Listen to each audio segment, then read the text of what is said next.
ദേവിക വന്നോ? എന്താ മാഡം അത്യാവശ്യമായിട്ട് കാണണമെന്ന് പറഞ്ഞേ?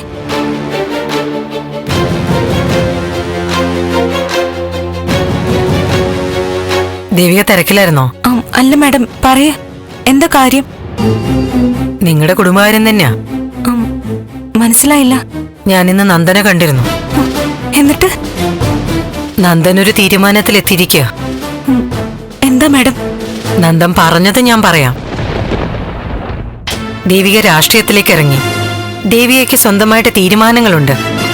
ദേവിക മന്ത്രിയോ ചിലപ്പോ ഭാവിയിൽ മുഖ്യമന്ത്രി വരെ ആയിക്കും. കുടുംബജീവിതം ദേവികയ്ക്ക് ഒരു ബാധ്യതയാവും. ഭർത്താവും വീട്ടുകാരും ഒരു ബുദ്ധിമുട്ടാവും.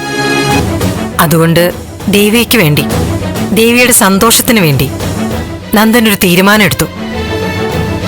നന്ദൻ ദേവികയുമായി പിരിയുന്നു, നിയമപരമായി തന്നെ.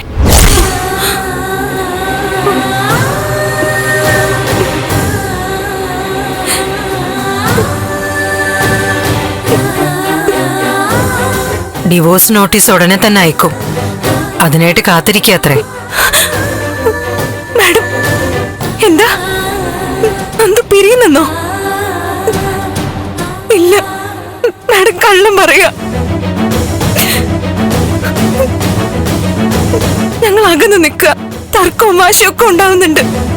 അതൊക്കെ ശരിയാ. പക്ഷെ അതൊന്നും പിരിയാൻ വേണ്ടിയല്ല. തെറ്റിദ്ധാരണകൾ മാറി ഒന്നിക്കാൻ വേണ്ടിട്ടാ.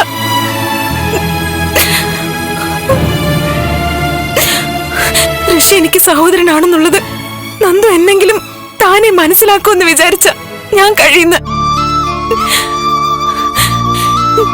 ഞാൻ പറയാതെ തന്നെ നന്ദുവിന്റെ തെറ്റിദ്ധാരണകൾ മാറണമെന്നും എന്നെ ചേർത്ത് നിർത്തണമെന്നും ആഗ്രഹിച്ചിട്ടാ. അല്ല, ഉറപ്പിച്ചിട്ടാ ഞാൻ കഴിയുന്ന. എനിക്കറിയാം. പക്ഷെ നന്ദൻ പറഞ്ഞത് ദേവികയുടെ ഭാവിക്ക് വേണ്ടിയിട്ടാ പിരിയുന്നെന്നാ. രാഷ്ട്രീയത്തിൽ ദേവികയ്ക്ക് കിട്ടാൻ പോകുന്ന നേട്ടങ്ങൾ നന്ദനായിട്ട് കളയാൻ പാടില്ലെന്നാ. എന്ത് ഭാവിയോ? നന്ദു കൂടെ ഇല്ലാതെ എനിക്ക് എന്ത് ഭാവി ഉണ്ടായിട്ട് എന്തിനാ? തെരഞ്ഞെടുപ്പിൽ മത്സരിക്കുന്നതും സത്യത്തിൽ നന്ദുവിനൊരു അഭിമാനം കിട്ടാനാ. ഇപ്പോഴത്തെ ദേഷ്യമൊക്കെ മാറുമ്പോ എന്റെ പദവിയില് നന്ദു സന്തോഷിക്കുന്ന പ്രതീക്ഷ തന്നെയാ ഞാൻ ഈ മത്സരത്തിൽ നിൽക്കുന്ന.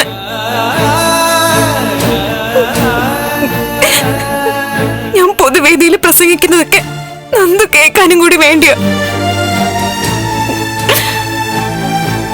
എന്റെ കഴിവിൽ നന്ദുവിന്റെ ഉള്ളിൽ ഒരു കൊച്ചു സന്തോഷമെങ്കിലും കിട്ടുന്നെങ്കിൽ അതിനു വേണ്ടിയിട്ടാ.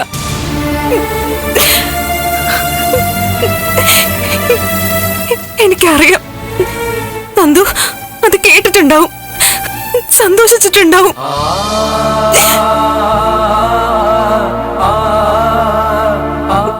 മാഡത്തിന് മനസ്സിലായില്ലേ? നന്ദുവിന് എപ്പോഴും എന്നോട് സ്നേഹം മാത്രമേ ഉള്ളൂന്ന്. അതുകൊണ്ടല്ലേ എന്റെ നല്ല ഭാവിക്ക് വേണ്ടിയാ നന്ദു മാറി തരുന്നു പറഞ്ഞ്. വെറുത്തിട്ടാണെങ്കിൽ എന്നെ കരയിക്കാൻ വേണ്ടിയ വിവാഹമോചനം എന്നല്ലേ പറയാ. അല്ല, ദേവിക എന്ത് ചെയ്യാൻ പോവാ? ഞാൻ നന്ദുവിനെ കാണും, എന്നിട്ട് പറയും ഡിവോഴ്സ് നോട്ടീസ് അയക്കേണ്ട, പകരം എന്റെ കഴുത്തിലെ താലി അങ്ങ് പൊട്ടിച്ചെടുത്തോളെ.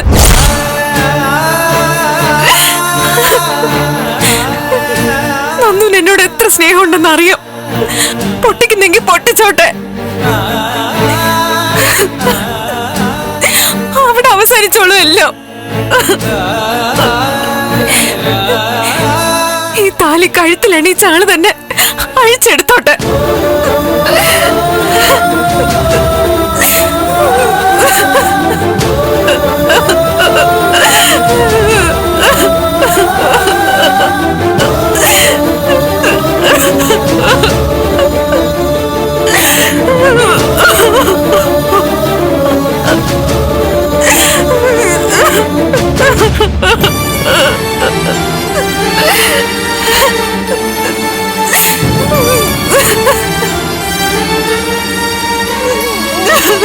ദേവി,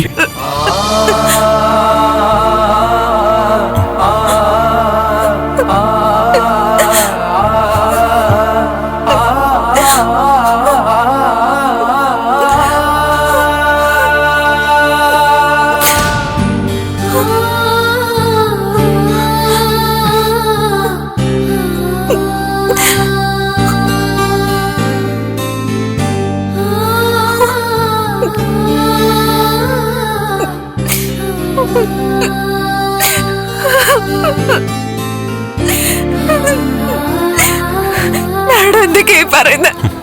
പിരിയണോ നമ്മൾ തമ്മില്? എന്നെ വേണ്ടെന്ന് പറഞ്ഞോ നന്ദു? അങ്ങനെ ജീവിക്കാൻ പറ്റുമോ നന്ദുവിന്?